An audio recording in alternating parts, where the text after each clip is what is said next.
الحمد لله وكفى وسلام على عباده الذين اصطفى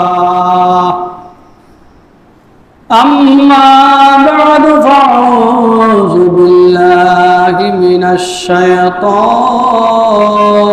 الرجيم بسم الله الرحمن الرحيم ولمن خاف مقام ربه جنتان فبأي آلاء ربكما تكذبان ذواتا أفنان فبأي آلاء ربكما تكذبان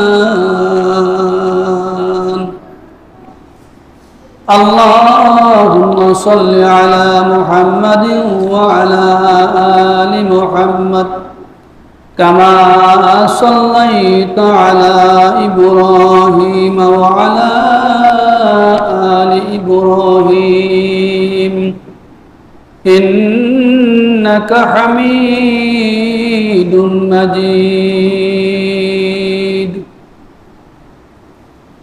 সম্মানিত মুআজ্জাজ মুহতারাম সদর জলাস মুরব্বিন আযম আসসালামু আলাইকুম ওয়া রাহমাতুল্লাহি ওয়া বারাকাতুহু সরদ মহান রব্বুল আলামিনের পবিত্র দরবারে হাজার কোটি লাখ শুকরিয়া জ্ঞাপন করছি যে আল্লাহ রাব্বুল আলামিন আমাদেরকে দুনিয়ার সকল ঝামেলা মুক্ত করে সকল প্রকারের কর্মব্যস্ততা পরিহার করে মহান রব্বুল আলামিনের দরবারে আসার তৌফিক দান করেছেন। এই যে আমরা সকলে অন্তঃস্থল থেকে পবিত্র দরবারে শুকরিয়া জ্ঞাপন করি আলহামদুলিল্লাহ।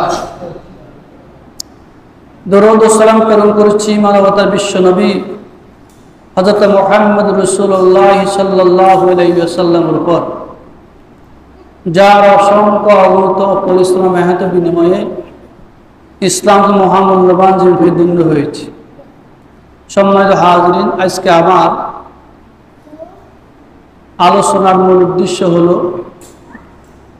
জান্নাতের নাজ ও নেয়ামতের উপরে আলোচনা করা। জান্নাতের নাজ ও নেয়ামতগুলি আল্লাহ রাব্বুল আলামিন কার জন্য তৈরি করেছেন, কারা পরকালে বিশাল জান্নাত অধিকারী হবে, জান্নাতের নাজ ও নেয়ামত অধিকারী হবে। আল্লাহ রাব্বুল আলামিন তাদের পরিচয় কোরআনুল কারীমে দিচ্ছেন। সূরাতুর রহমান, আল্লাহ পাক সূরাতুর রহমানের মধ্যে ঘোষণা করেন ওয়ালিমান খাফা মাকামা রাব্বিহি জান্নাতান,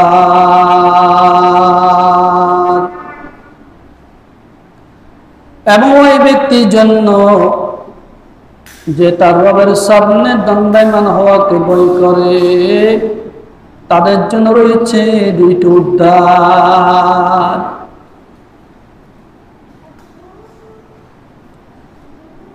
যে তার রবের সামনে, তার সৃষ্টিকর্তার সামনে দণ্ডায়মান হওয়াকে ভয় করে, তার জন্য আল্লাহ রাব্বুল আলামিন দুটি উদ্যান রেখেছেন। দুটি উদ্যান অর্থাৎ দুইটি জান্নাত, জান্নাতের বাগান নাম হলো উদ্যান। আল্লাহ রাব্বুল আলামিন জান্নাতবাসীদের জন্য যে দুইটি উদ্যানের ঘোষণা করেছেন, দুইটি বাগানের ঘোষণা করেছেন, আল্লাহ রাব্বুল আলামিন জান্নাতবাসীদেরকে দুই ভাগে বিভক্ত করেছেন। কয় ভাগে? দুই ভাগে। একদল হলো আল্লাহ পাকের সান্নিধ্যপ্রাপ্ত মেহমান, আল্লাহ পাকের সান্নিধ্যপ্রাপ্ত দল। দুই নম্বর হলো সাধারণ দল, সাধারণ ইমানদার, সাধারণ মুসলমান। তার দুইটি দল, আর দুইটি দলের জন্য নেয়ামত ভাগ হবে কিনা, পুরস্কার ভাগ হবে না। যারা একেবারে নিকটে, আল্লাহ পাকের নিকটত, তার জন্য এক প্রকারের নেয়ামত।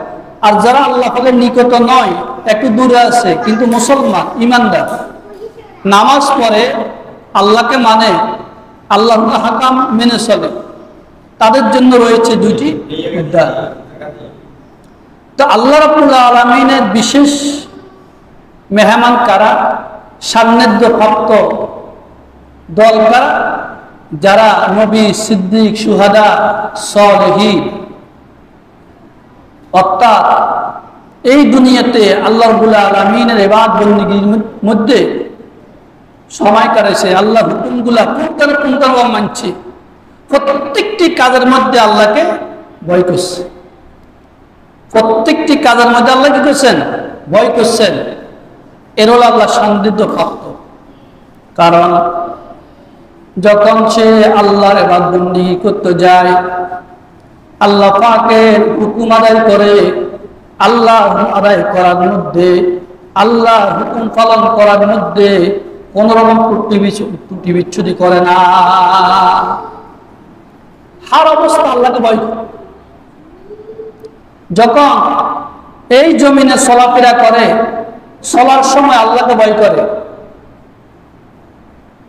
চাকরিজীবীরা চাকরির মাধ্যমে আল্লাহকে ভয় করে, শ্রমজীবীরা শ্রমের মধ্যে আল্লাহকে ভয় করে, সরকারি কর্মকর্তারা যারা আল্লাহ পাকের সান্নিধ্য প্রাপ্ত হতে পেরেছে, তারা তাদের কর্মের মধ্যে আল্লাহকে ভয় করে।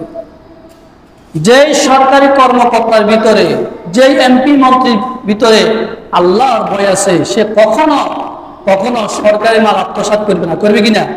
করবে না। তার সামনে যদি কোনো অবৈধ মাল আনে, কলম মারার জন্য সে হিসাব করে কলম মারবে, নাকি? হিসাব করে কলম মারবে, এটা অবৈধ। আর অবৈধ কাজে যদি আমি সহযোগিতা করি, অবশ্যই আল্লাহ রাব্বুল আলামিন আমাদেরকে কবরে আমাকে ফাঁকাও করবে। এই ভয়ে সে কি করে না?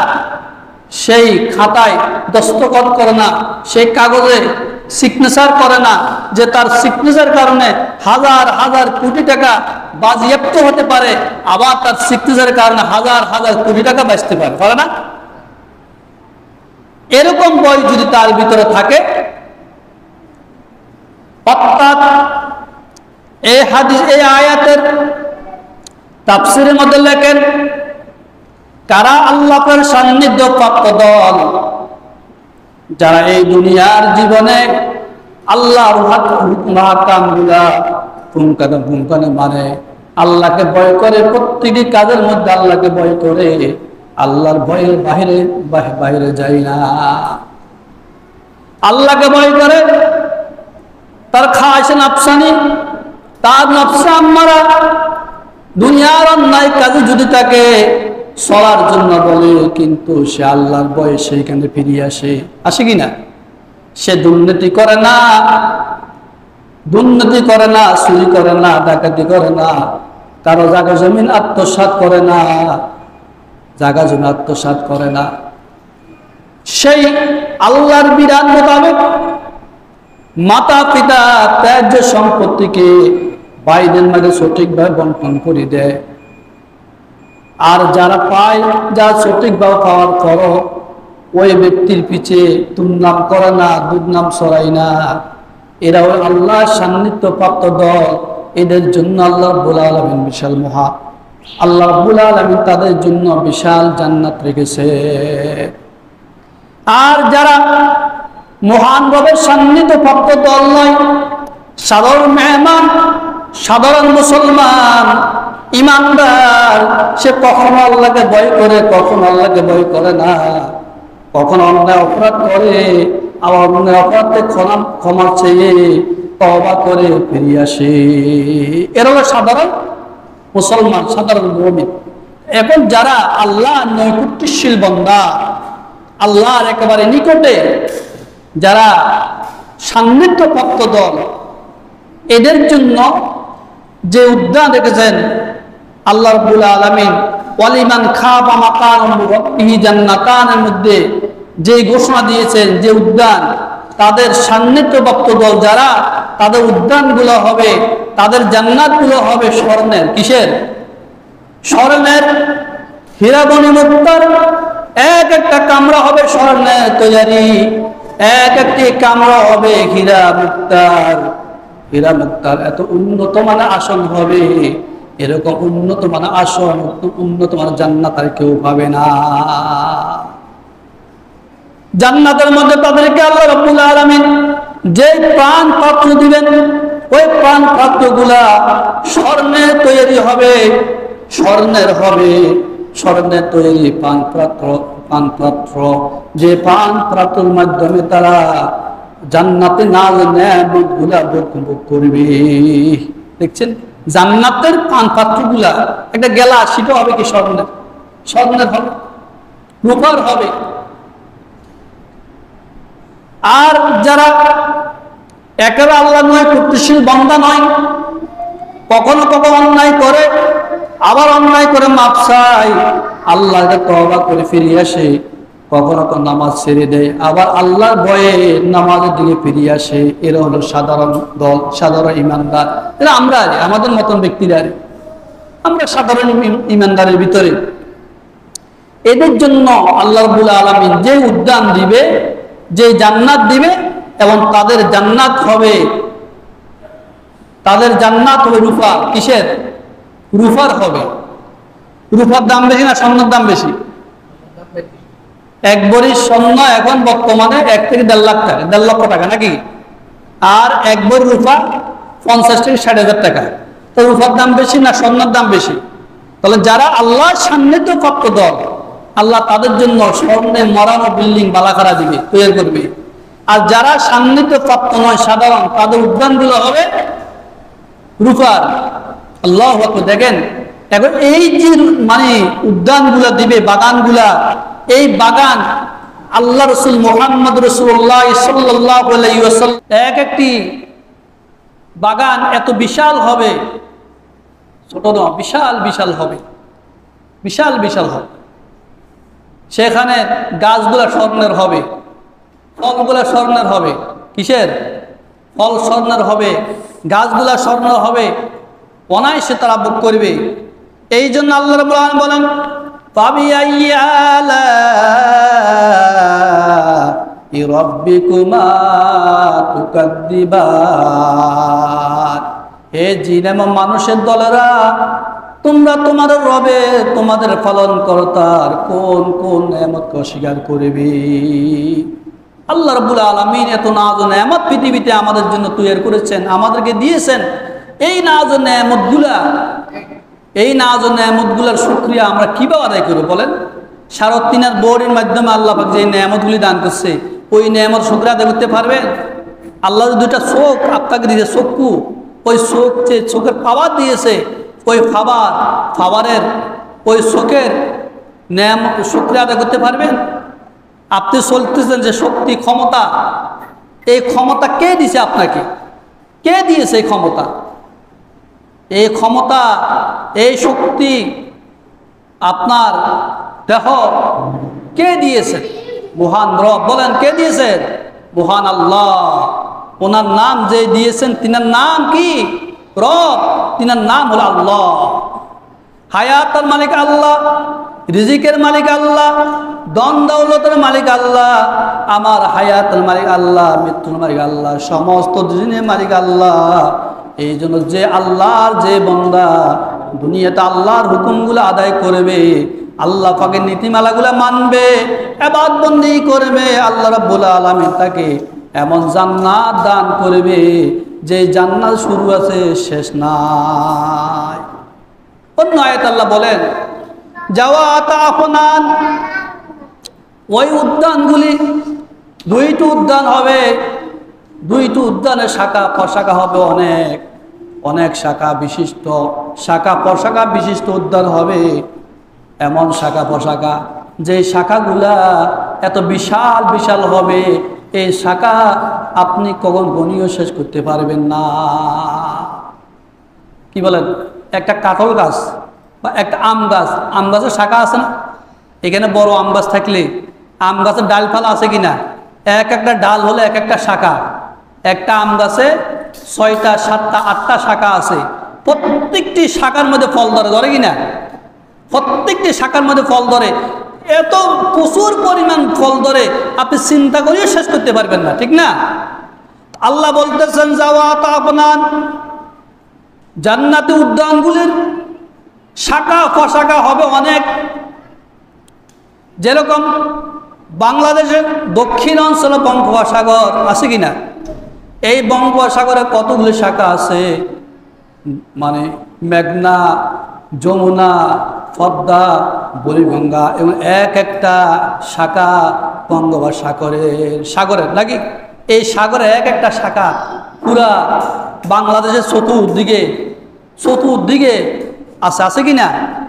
এই শাখাগুলি, এই প্রত্যেকটি শাখাগুলোকে আমাদের উপকার আছে না নাই? উপকার না? প্রত্যেকটি শাখা আমাদের উপকার।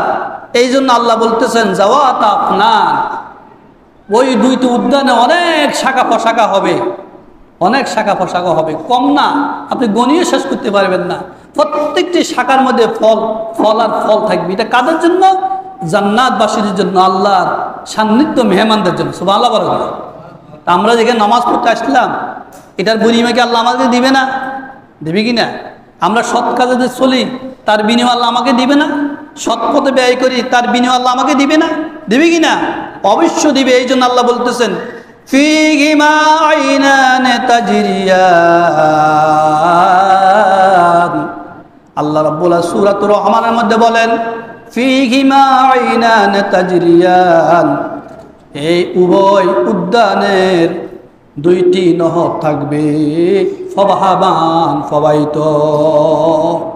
এই উদ্যান, এই জান্নাতের বাগানের আরো দুইটি নহর থাকবে। কয়টি নহর? ওই দুইটি নহর থাকবে তাজরিয়ান, ফবাহামান চলতি, যেই পানিগুলা জারি থাকে, এরকম ফবাহামান দুইটা ঝর্ণা হবে। এই ঝর্ণার পানিগুলি চতুর্দিকে চলতে থাকবে কিনা? মধুর নহর, শরাবের নহর, বিভিন্ন আইটেমের নহরগুলা আল্লাহ রাব্বুল আলামিন জান্নাতে তৈরি করেছেন জান্নাতবাসীদের জন্য। এই জন্য আল্লাহ বলতে ফীহিমা আইনান তাজরিয়ান, এই দুইটি উদ্যানে দুইটি নহর হবে, দুটোটা নহর প্রবাহমান থাকবে। এই নহরগুলো আল্লাহ কার জন্য তৈরি করেছেন? জান্নাতবাসীর জন্য। নহর মানে পুকুর, কি? নদী। নহর আরবি ভাষা, আর নহরের বাংলা অর্থ হলো নদী। এভাবে পুকুর, ঝর্ণা, নদী, এই তো বিশাল বিশাল কি হবে? নদী হবে। এই জন্য আল্লাহ ডাক্তারি বলতেছে ফাবিআইয়ি আলাই রাব্বিকুমা তুকাযযিবান, হে জিন এবং ইনসান জাতিরা, তোমার রবের কোন কোন নেয়ামতকে অস্বীকার করিবা? তোমরা উভয়ে তোমাদের রবের কোন কোন নেয়ামতকে অস্বীকার করবা? প্রত্যেকটি নেয়ামত আমি আল্লাহ তোমাদেরকে দান করেছি, একটাও অস্বীকার করতে পারবে না। তোমার শরীরের যে সৌন্দর্য, সেটা আমি আল্লাহ তোমাকে দান করেছি। কি করেছি? তোমাকে দান করেছি। এই জন্য আল্লাহ রাব্বুল আলামিন সূরাতুর রহমানের সেই 54 নম্বর আয়াতের মধ্যে আল্লাহ কি বলছেন? আল্লাহ জান্নাতবাসীদেরকে জান্নাতের মধ্যে সুন্দর সুন্দর গালিচা দিবে। কি দিবে? গালিচা। একটা ঘরের ভিতরে, বিল্ডিং ভিতরে কত প্রকারের আপনার সোফা থাকে বলেন, হ্যাঁ, চেয়ার থাকে, তারপর আপনার গালিচা থাকে, তারপর বিভিন্ন আইটেমের, হ্যাঁ, সাজানো বহু প্রকারের এই নেয়ামত দ্বারা সাজানো থাকে কিনা? থাকে না? খাট থাকে, খাটের উপর তোষক থাকে, একটি তোষক জায়গায় শুইলে সে নিচের দিকে নেমে যায়। একটা খাটের দাম 50,000 টাকা, একটা সোফার দাম 50 থেকে 60,000 টাকা, আছে কিনা? এটা তো নিচে, তার উপর আছে না? যদি দুনিয়ার নেয়ামত যদি এরকম হয়, দুনিয়ার সৌন্দর্য যদি এরকম, তো আল্লাহ পাক যে মহা জান্নাত আমার আপনার জন্য তৈরি করে রেখেছে, সেখানে কেমন হবে? আল্লাহ পাক জান্নাতবাসীদের জন্য সেই জান্নাতকে তার নেয়ামত দ্বারা পরিপূর্ণ করবে। কি করবে? নেয়ামত দ্বারা পরিপূর্ণ করবে। কেমন নেয়ামত? আল্লাহ পাক সেই নেয়ামতগুলো আল্লাহ পাক বলতেছেন মুত্তাকিনা আলা ফুরুশিম বাতাইনুহা মিন ইস্তিবরাকিন ওয়া জানাল জান্নাতাইন। আল্লাহ রাব্বুল আলামিন বলেন, আমি জান্নাতীদেরকে এমন বিছানা দিব যেই বিছানার মধ্যে তারা হেলান দিয়ে থাকবে, বিছানার মধ্যে হেলান দিয়ে বসা থাকবে, হেলান দিয়ে থাকবে, বাতাইনুহা মিন ইস্তাবরাক, তাদের আভ্যন্তরীণ আবরণগুলো হবে রেশমের। আভ্যন্তরীণ যেটা তাদের প্রয়োজনীয় আসবাবপত্র, যেগুলো পোশাক, সব রেশমের হবে। কিসের? রেশমের হবে। এত দামি, এত দামি, আল্লাহু আকবার, রেশমের হবে। এটা কাদের জন্য? জান্নাত। যেই জান্নাতি আমার যে বন্দা দুনিয়াতে নামাজ পড়বে, 5 ওয়াক্ত নামাজ কামাই করবে না, রমজান মাসে রোজা রাখবে, যারা হজ করবে, যারা যাকাত ওয়াজিব হয়েছে যাকাত এমন দিবে, এরকম ব্যক্তির জন্য আল্লাহ রাব্বুল আলামিন সে উদ্যান তৈরি করে গেছে। আল্লাহ, কেমন জান্নাত! আবার সান্নাকে এরকম জান্নাত, ওই শেরগুলা আপনার ওই শোভাগুলো হবে স্বর্ণের, হীরা মণিমুক্তার। কিসের হবে? হীরা মণিমুক্তার হবে। ওয়াজানাল জান্নাতাইনি দান, এবং দুটি জান্নাতের ফল হবে নাগালে আপনার কিনে, আপনার দুটি জান্নাতের উদ্যানের ফল ফলাদিগুলি একেবারে নিকটে থাকবে। কি থাকবে? নিকটে। আপনি ফল সোলান লাগবে না। আমরা তো দুনিয়াতে আম গাছের আম সোলান লাগে, লাগে না? ফাড়া লাগে। কাঁঠাল গাছের কাঁঠাল ফাড়া লাগে, লাগে কিনা? পরিশ্রম হয়, মেহনত হয়। কিন্তু জান্নাতের মধ্যে কোনো পরিশ্রম মেহনত নাই, আছে কিনা? নাই। কেন নাই? সেখানে আপনার জান্নাতের ফলগুলো আপনার এত নাগালের কিনা থাকবে, এত কিনা থাকবে, আপনি শুয়ে শুয়ে চিন্তা করবেন এই ফলটা খেতে পারতাম, সঙ্গে সঙ্গে আমরা মুখে চলে আসবে। আল্লাহু আকবার। তাহলে এই যে জান্নাতি মানুষের জন্য আল্লাহ রাব্বুল আলামিন এই নাজ ও নেয়ামত তৈরি করছেন। আল্লাহ রাব্বুল আলামিন মুমিন মুত্তাকিনদের জন্য, আল্লাহ মুত্তাকিনদের কথা বলছে। মুত্তাকিন কারা? সেটা আল্লাহ পাক মুত্তাকিনদের ব্যাপারে কোরআন কারিমে স্পষ্টভাবে বলেছেন। ইন্নামাল মুমিনুনা আল্লাযীনা ইযা যুকিরাল্লাহু ওয়াজিলাত কুলুবুহুম ওয়া ইযা তুলিয়াত আলাইহিম আয়াতুহু যাদাতুহুম ঈমানাও ওয়া আলা রাব্বিহিম ইয়াতাওয়াক্কালুন। আল্লাহ রাব্বুল বলেন, মুমিন তো ওই সমস্ত ব্যক্তি, ইযা যুকিরাল্লাহু ওয়াজিলাত কুলুবুহুম, যখন তার সামনে আল্লাহর নাম স্মরণ করা হয়, আল্লাহ জিকির করা হয়, তার অন্তরের মধ্যে ভয় সঞ্চার হয়, ভূমিকম্প তৈরি হয় কিনা? আল্লাহর কথা যখন বলা হয়, জাহান নামের কথা যখন বলা হয়, তার অন্তরে ভয় সঞ্চার হয়, ভয় তৈরি হয়, তার নাম হলো মুমিন। আর যেই ব্যক্তির সামনে আল্লাহর কোরআনের কথা বললে, আল্লাহর কথা বললে, নামাজের কথা বললে, আল্লাহর জাহান্নামের কথা বললে তার ভিতর ভয় আসে না, সে মুমিন হতে পারে না। ওয়াইজা তুলিয়াত আলাইহিম আয়াতুহু যাদাতুহুম ঈমানা। আল্লাহ মুমিনদের দ্বিতীয় নম্বর গুণ বর্ণনা করে, ওয়াইজা তুলিয়াত আলাইহিম, তাদের সামনে যখন আল্লাহর কোরআন তেলাওয়াত করা হয়, যাদাতুহুম ঈমানা, ঈমান বাড়তে থাকে। ঈমান কি? বাড়তে থাকে, ঈমান বাড়ে। যখন কোরআন তেলাওয়াত করা হয়, কোরআন তেলাওয়াতের কারণে তার সামনে, তার কোরআন তেলাওয়াত করার কারণে তার ঈমান বাড়ে। আল্লাহু আকবার। আল্লাহ জাহান্নামীদের জন্য শুধু জাহান্নাম নয়, কবরের মধ্যে মানে বিষাক্ত সর্ব রাখছে। আল্লাহ পাক কবর আযাব রাখছে। যে কবর কিছুদিন আগে আমাদের দেশে যখন এই যে একটা ঘটনা ভাইরাল হয়েছে না, ওই যে রাসেল ভাইরাল সাপ, রাসেল ভাইপার, এই রাসেল ভাইপারের ভয়ে বাংলাদেশের সমস্ত মানুষগুলো আতঙ্কে ছিল। রাস্তাঘাটে মানুষ হাঁটতো না, রাতের গভীরে হাঁটাউটা করতেন না। এই সর্বনাকে কামড় দিলে তার বিষ নষ্ট হয় না, কামড় দিলে মানুষ সাথে সাথে মারা যায়। এই রাসেল ভাইপার সাপের আক্রমণের ভয়ে মানুষ অতিষ্ঠ ছিল কিনা, ভয়ে আতঙ্ক ছিল। আরে ভাই, রাসেল ভাইপার সাপ এটা তো আল্লাহ পাকের একটা মাখলুক। আপনি যদি আল্লাহর গোলামি করেন, সে আল্লাহর গোলাম। হাদিস শরীফে আছে, আশরাফুল মাখলুকাত, পৃথিবীর সর্বশ্রেষ্ঠ মানুষ হলো মানুষ, সর্বশ্রেষ্ঠ দামি মানুষ হলো মাখলুক হলো মানুষ। আর মানুষকে পৃথিবীর সকল জীব জন্তু ভয় করে। জীব জন্তু কি করে? ভয় করে। 91 ঘূর্ণিঝড় আমি দেখেছি রাত্রের গভীরে যখন আমরা তুফান বন্যার কারণে ঘর বাড়ি পড়ে গেছে, সাগর থেকে জলোচ্ছ্বাস পানি উঠলো, বিষাক্ত বিশুদ্ধ সর্বগুলা আমাদের ফাঁসে দিয়ে এইভাবে বাসি হয়ে যাচ্ছে, বাষ্যমান অবস্থা, কিন্তু কাউকে আক্রমণ করে নাই। কি করে নাই? আক্রমণ করে নাই। ওই মাকলুকগুলো কি করে? আল্লাহকে ভয় করে। আপনি আল্লাহর গোলাম হন, আপনার গোলাম যদি হতে পারে, রাসূল বাইফার হচ্ছে মারাত্মক সাপও আপনাকে কিছু করতে পারবে না। এখন কবরের আযাবের মধ্যে একটি আযাব হলো সাপ, বিষাক্ত বিষধর সাপ। হাদিস শরীফে আছে একজন জাহান্নামীর জন্য কবরের মধ্যে 99টি সাপ নিযুক্ত করবে। কয়টি? 99 সাপ নিযুক্ত করব। ওই সাপে একবার চোর দংশন করবে, 70 হাত নিচে ঢুকাবে, আবার সেইখান থেকে নখ দিয়ে তুলবে। আমরা বিশ্বাস করি না। কেমন? এটা মুসলমান বিশ্বাস করে, নাস্তিকরা বিশ্বাস করে না। যারা নাস্তিক, ওই নাস্তিকরা বিশ্বাস করে না, কিন্তু মুসলমান বিশ্বাস করে কবর আযাব। আল্লাহ রাসূলের হাদিস, এই কবর আযাব বিষধর সাপ, এই সাপের বিষগুলো এমন হবে, একবার কামড় দিবে, তার কামড়ের বিষাক্ততা, ব্যথা 1000 বছর পর্যন্ত তার শরীরের মধ্যে থাকবে।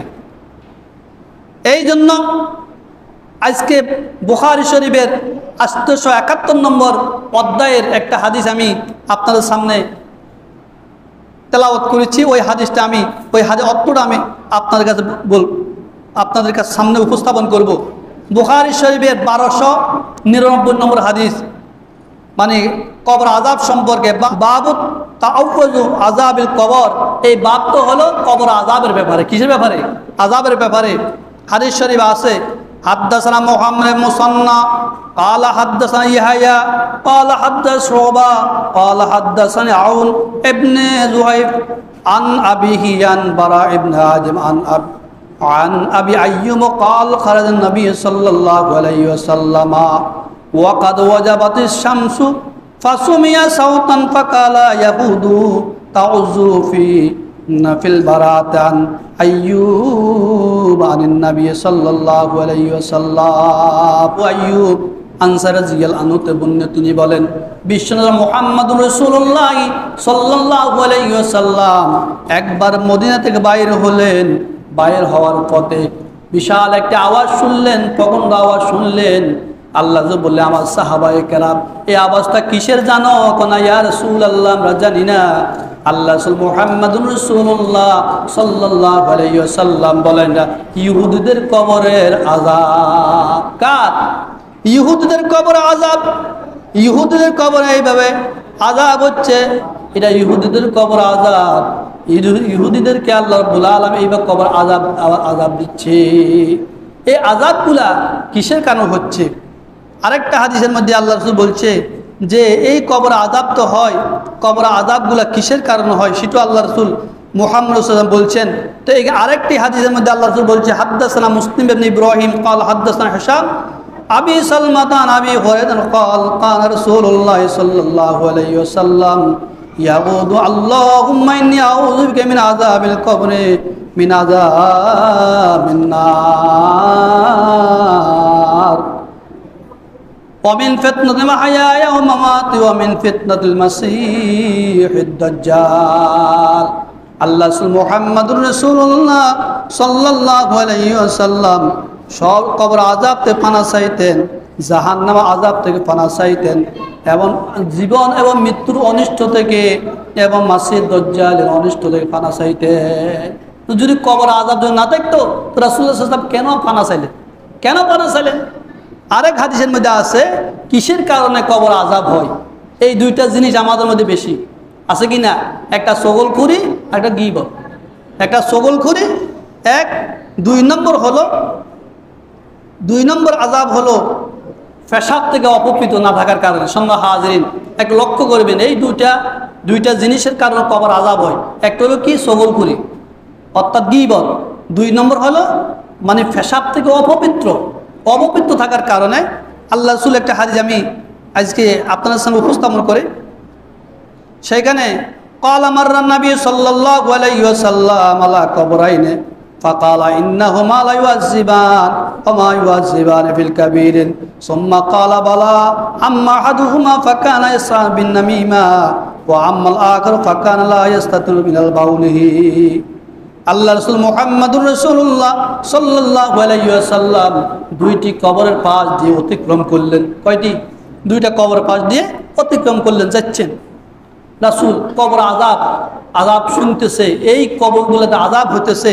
তখন রাসূল সাহাবায়ে কেরামকে বলল, আলা কবরাইনে ফাকালা ইন্নাহুমা লিউআযিবান, হে আমার সাহাবায়ে কেরাম, এই দুইটি কবর আযাব হইতেছে।